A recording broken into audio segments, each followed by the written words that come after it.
Selanjutnya di sini tuh kan harga sembakonya itu mayoritas disubsidi sama pemerintah. Ini yang saya suka tonton ya. Harganya itu dikawal sama pemerintah, dan untuk pedagang-pedagang itu nggak bisa semena-mena menaikkan harga barang di atas harga kawalan dari pemerintah. Ini yang saya suka daripada negara Malaysia. Hai, assalamualaikum warahmatullahi wabarakatuh. Welcome back to my channel React TV. Oke, apa kabar hari ini? Mudah-mudahan kabar daripada kalian semuanya semoga baik-baik saja. Oke, seperti biasa, jom di video kali ini mari kita reaction bareng teman-teman ya. Salah satu video yang dimana ini adalah ungkapan jujur daripada salah satu orang Indonesia yang sedang tinggal di Malaysia. Kenapa betah dan milih tinggal di Malaysia? Oke, apa saja alasannya? Jom kita play bersama videonya. Let's go. 3. Oke, teman-teman ya. Pingkan apa namanya channelnya? Hai semuanya, assalamualaikum. Welcome back to my YouTube channel. Kembali lagi bersama aku Pingkan. Jadi di video kali ini aku mau sedikit cerita ke kalian mengenai kehidupan aku di Malaysia. Jadi kalau ada yang tanya, enak nggak sih tinggal di Malaysia? Betah nggak sih tinggal di Malaysia? Menurut aku pribadi, di negara manapun kita tinggal, yang pasti akan ngerasa lebih senang dan juga nyaman kalau kita bisa tinggal di negara kita sendiri. Kita dilahirkan, tumbuh dekat dengan orang tua, keluarga, saudara, kerabat, teman-teman, dan juga segala culture, kebiasaan yang ada di negara kita. Tapi karena satu dan beberapa hal, pada akhirnya aku merantau di Malaysia bersama keluarga. Dan kalau ada yang tanya betah nggak tinggal di sini, alhamdulillah sejauh ini aku merasa nyaman. Merasa nyaman. Kalau ditanya kenapa, apa yang bikin nyaman, apa yang bikin betah tinggal di Malaysia? Yang pertama itu, Malaysia itu kan adalah salah satu negara tetangga yang cukup dekat sama Indonesia. Jadi dengan aku tinggal di Malaysia itu, aku ngerasa nggak terlalu jauh dari negara asalku. Dan kalau misalkan aku mau pulang kampung, itu kayak cuma 2 jam kalau dari KLIA itu. Dan untuk tiket pesawatnya itu juga kan nggak terlalu mahal, mungkin bisa jadi lebih mahal tiket domestik di Indonesia dibandingkan tiket dari Kuala Lumpur ke tempatku. Dan kok bisa ya dari Malaysia ke Indonesia itu, dari Indonesia ke Malaysia lebih mahal daripada Indonesia ke Malaysia? Ini gak enak juga teman-teman, kurang adil ya kalau seperti itu ya.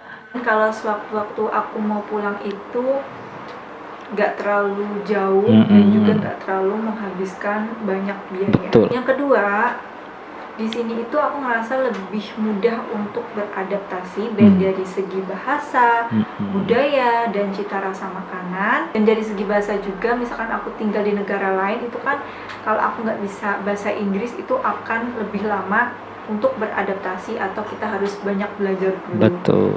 Beda halnya kalau aku tinggal di Malaysia itu, pertama kali aku datang ke sini, aku berbicara sama orang lokal sini itu, aku masih bisa paham dia ngomong apa, karena menurut aku dari segi bahasanya itu mirip-mirip. Jadi memang ada perbedaan, tapi aku masih bisa mengerti apa yang mereka maksud atau mereka sampaikan.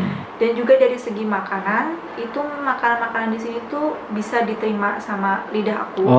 Dan kalau misalkan aku pengen nyari makanan Indonesia, misalkan kalau di sini tuh kebanyakan kayak warung Padang, penyetan, itu banyak, jadi lebih mudah. Selanjutnya living cost atau biaya hidup. Jadi untuk biaya hidup di Malaysia itu nggak terlalu jauh berbeda dengan biaya hidup di Jakarta. Betul ya. Atau mungkin bisa jadi lebih murah, sedikit lebih murah. Tapi itu kembali lagi ke lifestyle masing-masing. Jadi kayak misalkan harga makanan, sewa tempat tinggal itu menurut aku hampir mirip sama di Jakarta kalau biaya hidup di sini. Selanjutnya di sini tuh kan harga sembakonya itu mayoritas disubsidi sama pemerintah. Ini yang saya suka tonton ya. Harganya itu dikawal sama pemerintah, dan untuk pedagang-pedagang itu nggak bisa semena-mena menaikkan harga barang di atas harga kawalan dari pemerintah. Ini yang saya suka daripada negara Malaysia. Harga sembako, harga pangan itu masih tahap dikawal oleh pemerintahan Malaysia loh. Jadi setiap pedagang tidak semena-mena menaikkan harga dengan kehendaknya sendiri. Kalau di daerah saya teman-teman ya, toko satu atau tempat penjualan satu atau yang duanya itu kadang harga gula itu per kilonya berbeda harga loh. Selisih Rp1.000 atau terkadang selisih Rp2.000. Itu kadang beras pun juga teman ya. Beras itu di tempat swalayan atau tempat toko-toko besar, di toko swalayan satunya itu harga beras Rp340.000, sedangkan di toko satunya padahal sama, kualitasnya sama, namanya sama, itu 380, beda 40.000. Terkadang bedanya itu sangat besar sekali loh. Ini yang saya tidak suka terhadap harga-harga barang pangan di Indonesia, dan yang suka terhadap harga-harga pangan di Malaysia. Keren teman-teman ya. Pemerintahan harus campur tangan demi kemakmuran rakyatnya, seperti itu ya. Kayak misalkan yang dulu sempat viral itu minyak goreng. Nah di sini tuh minyak gorengnya untuk satu pack yang subsidi itu cuma Rp2,5 atau sekitar 8.000-an, 8.500-an gitu ya. Dan itu cukup meringankan, apalagi untuk golongan masyarakat yang menengah ke bawah, itu cukup sangat membantu. Dan untuk pedagang-pedagang juga dengan adanya bantuan subsidi pemerintah. Dan emang beneran murah, kayak telur, tepung, minyak goreng dan lain-lain keren ya. Itu menurut aku memang murah sih. Dengan harga segitu mungkin bisa jadi ada beberapa item yang lebih murah di sini dibandingkan di Indonesia. Selanjutnya, Malaysia itu kan adalah negara multicultural, jadi banyak warga negara asing yang tinggal di sini. Terutama kayak warga Bangladesh, India, China, terus Yemen, Arab dan lain-lain, dan Indonesia tentunya ya. Jadi di sini tuh sangat terlihat keberaneka-ragaman bahasa, budaya, dan juga makanan. Jadi untuk kalian kalau misalkan di sini itu kalau kalian mau cari makanan Arab, India gitu tuh sangat mudah, kayak warung-warung biasa. Terus ya kalau misalkan kayak hari-hari besar, katakanlah kayak di Diwali ya, hari raya India, di sini tuh dianggap sebagai hari libur atau hari cuti. Kita jadi merata bisa lihat kayak suasana di Diwali. Kalau kita ke mall-mall, mereka akan hias semuanya itu nuansa-nuansa di Diwali gitu. Jadi toleransinya besar berarti ya. Dan di sini itu kalau misalkan lagi ngantri, nggak ada yang semena-mena nyalip atau nyerobot antrian. Jadi mereka akan tetap ngantri sesuai dengan gilirannya masing-masing. Dan nggak ada yang namanya serobot-serobotan atau nyalip-nyalip duluan gitu. Baik di jalan maupun kalau misalkan ngantri makanan atau minuman atau antri apapun itu. Jadi yang aku lihat gitu sih.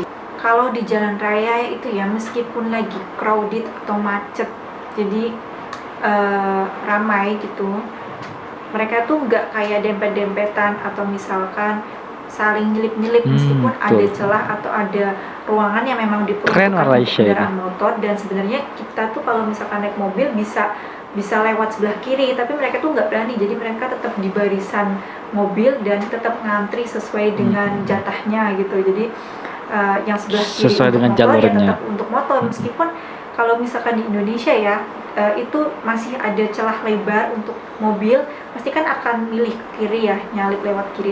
Betul teman-teman, maksudnya begini ya, kalau di Malaysia memang kalau memang itu adalah jalurnya mobil, itu tetap kita harus mengikuti arah alurnya mobil, bukan pengendara motor. Kalau di Indonesia selama masih ada celah, meskipun itu adalah jalurnya sepeda motor, tetap diterobos teman-teman ya. Itu kan berbahaya. Itu kalau di Indonesia, jujur memang seperti itu teman-teman. Setiap jalan itu memiliki porsinya masing-masing. Pengendara motor ya khususnya motor, sepeda, mobil tidak boleh mobil nyalip di tempat jalan haknya sepeda motor, dan sepeda motor tidak boleh melaju di tempatnya mobil. Tapi Indonesia boleh saja. Mereka tidak nggak tahu lah. Berani. Jadi mereka tetap tertib, tetap nunggu antri sesuai dengan antriannya di tempat mobil atau di barisan mobil. Mereka nggak berani saling nyelip-nyelip meskipun ada space yang cukup untuk kita nyelip. Oke, jadi itu adalah beberapa hal yang aku ingat. Mungkin di luar itu masih ada banyak hal, cuma masih banyak hal. Sebutin satu-satu juga ya, di sini. Cukup lah soal informasinya ini. Bikin aku nyaman atau selesa tinggal di Malaysia. Yang pasti memang antara negara satu dan negara yang lainnya itu pasti akan beda. Jadi jangan dibanding-bandingin ya. Biasanya pasti habis ini bakal ada yang komen, dan aku di sini tuh nggak bermaksud untuk membandingkan. Aku hanya mau mengedukasi informasi lah, sharing. Betul. Apa yang bikin aku ngerasa nyaman tinggal di sini. Terlepas dari semua itu, yang pasti aku juga bakal senang banget kalau aku bisa pulang back to kampung, my country, bisa kembali lagi ke negara asalku. Mungkin someday setelah semua yang ada di sini selesai. Oke, segitu dulu video dari aku. Buat kalian yang belum subscribe, silahkan di subscribe dan juga like ataupun komen. Sampai jumpa di video-video berikutnya. Bye. Oke teman-teman semuanya, itulah video reaction hari ini. Itulah alasannya kenapa betah tinggal di Malaysia. Tentunya setiap orang pasti merindukan kampungnya masing-masing. Tapi apa boleh buat, karena mereka memiliki kewajiban yang harus ditanggung di kampungnya. Pertama, Malaysia itu sangat disiplin dalam hal harga pangan, teman-teman. Karena apa? Karena masih dipantau oleh kerajaan. Masih ada campur tangan daripada kerajaan. Kenapa kerajaan itu campur tangan terhadap harga pangan di Malaysia? Karena pemerintahan Malaysia sangat peduli sekali terhadap rakyat Malaysia. Berbeda di sini kita sebut sangat berbeda dengan di Indonesia. Kalau di kampung saya itu setiap toko sangat-sangat berbeda sekali harganya setiap barang, selisih sedikit, tapi itu kan nggak baik juga, teman-teman ya. Pertama, kedua, disiplinnya berkendara di Malaysia ini keren teman-teman ya, karena keselamatan nomor satu. Berbeda jauh dibandingkan di Indonesia. Di Indonesia meskipun mobil melaju cepat di jalan yang khususnya motor itu diterobos, teman-teman. Gila, padahal itu tidak boleh. Tapi kalau itu tidak boleh di undang-undang, tidak boleh seperti itu. Tapi rakyatnya yang seperti itu, teman-teman ya. Kalau di Malaysia tidak, rakyatnya sadar diri, pemerintahannya pun juga tidak memperbolehkan, dan aturannya ditaati oleh rakyat Malaysia. Ini yang keren, teman-teman. Keren Malaysia pokoknya. Oke, buat kalian yang suka dengan video ini, silahkan teman-teman komen, like, dan share. Jangan lupa juga subscribe channel daripada Merbad Official ini. Baik, kita akhiri. Assalamualaikum warahmatullahi wabarakatuh.